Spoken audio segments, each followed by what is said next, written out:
নমস্কার, আমি মালা। Happy life with মালা চ্যানেলে আপনাদের সবাইকে স্বাগত। আজকের গল্প একটি ছেলে ও তাদের একটি চায়ের দোকান এবং ছেলেটির উঁচু স্বপ্ন। বিকাশ ছিল একটি খুব ভালো ছেলে, পড়াশোনায় খুব ভালো। তার বাবার একটি ছোট্ট রাস্তার ধারে চায়ের দোকান ছিল। সেই চায়ের দোকানে সে বাবার সাথে হাতে হাতে কাজ করত। কিন্তু বিকাশের স্বপ্ন ছিল সে আইআইটিতে পড়বে। তার বাবার ক্ষমতা ছিল না, কারণ আইআইটির কোচিং চার্জ ছিল প্রায় 1 লাখ টাকা মতো। তার বাবা পারবে কোথার থেকে? কিন্তু বিকাশের মনে মনে শখ ছিল সে আইআইটি পড়বে। তার বন্ধুরা বলতো যে তুই আইআইটি পড়ার শখ বাদ দে, কারণ এই পড়তে গেলে প্রচুর টাকার দরকার।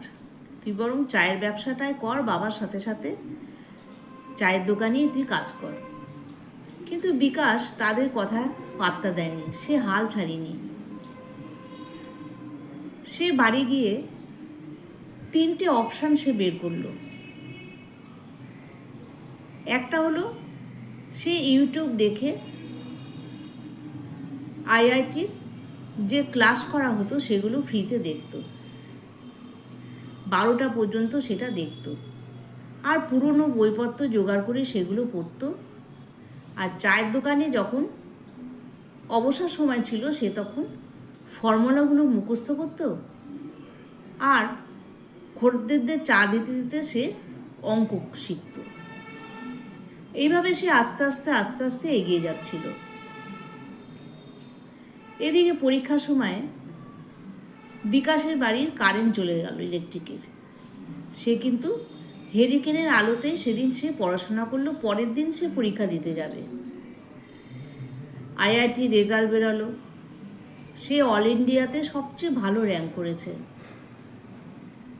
প্রচুর রিপোর্টার তার বাড়িতে এসছে, তার সাথে অনেক কথা বলছে এবং তারা জানতে চাইলো যে এত অভাব দরিদ্রের মধ্যে তুমি কিভাবে এত উঁচুতে উঠলে, এত ভালো র্যাঙ্ক করলে। তখন সে বলল যে স্যার, যখনই দেখলাম আমার এই আইআইটি পড়ার শখ আছে এবং আমি পড়বই, তখন কিন্তু আমি 2টো অপশনকে বেছে নিলাম।